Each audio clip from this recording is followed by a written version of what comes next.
Hello everyone, welcome to a short blog. Actually এই সপ্তাহটা অনেকটা ব্যস্ততার মধ্যেই কেটেছে আমাদের। তারপরে যাবো, তাহলে গিয়ে চলে আসবো। এই যে গরিবের কাজ করছি। যা বয়স আর ওভার হয়ে বেশি ওভার হয়ে যাবে। প্রচুর বড় আগের চোখ আর করো না,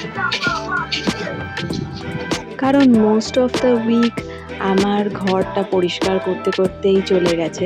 সো ওই জন্য অনেকটা সময় ওখানেই চলে গেছে। বিকজ এই মাসটা তোমরা সবাই জানো যে সবাই ঘর ঠর পরিষ্কার করে, সো আমরাও সেটাই করছিলাম।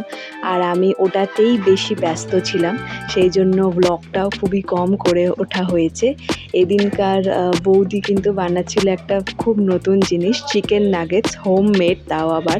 তো আমি ছিলাম ভীষণ এক্সাইটেড, আর দারুণ হয়েছিল খেতে এই চিকেন নাগেটসগুলো। রেসিপি কিন্তু বৌদির একদমই।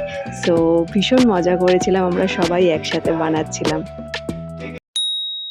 পরের দিনও সেম নর্মাল ওয়েতেই দিনটা স্টার্ট করলাম। আর তারপরেতে হেয়ার ওয়াশ করার ছিল আমার। আমি কয়েকদিন ধরেই ভাবছিলাম, যেহেতু পরিষ্কার পরিচ্ছন্ন করেছি, সো পুরো চুলের মধ্যে একদম নোংরা হয়েছিল, তার মধ্যে স্ক্যাল্পেও অনেকটা বিল্ড আপ হয়ে গেছিলো, তাই ক্লিন করে নিলাম। আর একটু নেল পলিশ করে নিলাম, জাস্ট ইচ্ছা করছিল তাই। তারপর চলে গেলাম মায়ের সাথে কীর্তনে। আমার যে গয়না যদি পরিষ্কার হয়, তবে আমার মনের মাঝে যিনি বসত করেন, তাকে সদা সর্বক্ষণ হৃদয় এই যে হৃদয় পদ্মের নয়ন দিয়ে তাকে দর্শন করতে আমরা পারব। তাই তো ঠিক বলেছি? তাই এবার